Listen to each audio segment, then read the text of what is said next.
Please stop pushing. I can't take this anymore. The concert venue is packed tight. A man behind me keeps pressing into my backside. I'm wearing a mini skirt today with a thong underneath, and it only makes the situation worse. He lifts my skirt and presses himself against my hips. As the atmosphere heats up, someone in front of me slams into me, and I stumble back a step. My body stiffens as I feel like something just slid inside me. My name was Mandy Cox, and I was a diehard fangirl. I wanted a celebrity to notice me, so I dressed for attention.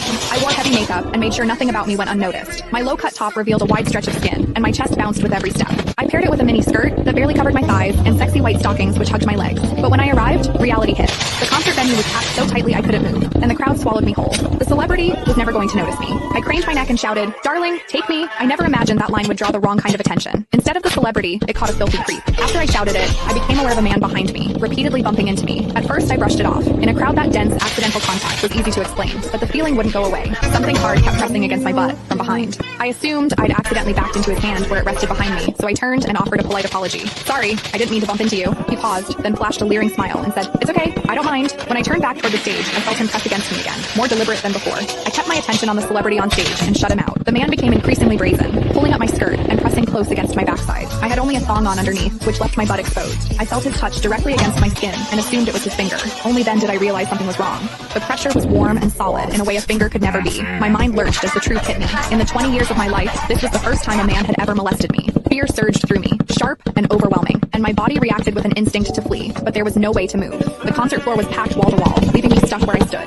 I drew myself tight, bracing as if tension alone could keep the fear out. As I did, my hips closed around the man's so-called finger, trapping it between my cheeks. An unfamiliar sensation followed, and warmth rose to my face. What confused me was that I didn't recoil from it. There was a muted comfort to it, and against my will, it sparked a faint sense of expectation. The man behind me seemed to take it as a signal. He moved in closer, repeating the motion until the intrusion was unmistakable. I had lived a sheltered life as a college student, and now I was being toyed with by a stranger while surrounded by people. Shame surged within me without warning. I felt the urge to sob, but my throat closed, and my voice deserted me. Worse still, the pressure forced my thong inward and sent a restless, prickling discomfort through my body that wouldn't fade. A quiet, involuntary sound escaped me, and the embarrassment followed instantly. I gathered myself and strained to suppress it, holding it down until my throat tightened. The blaring music and the screams around me drowned everything out. With every eye fixed on the stage, no one was aware of what was happening to me. At the same time, the intensity continued to rise, touching something deep inside me. I bit down on my lip as cold sweat traced my spine. My awareness was tipping back and forth between humiliation and a pleasure I couldn't bring myself to name. I knew I couldn't take it anymore if it continued, so I turned sharply to face the man behind me.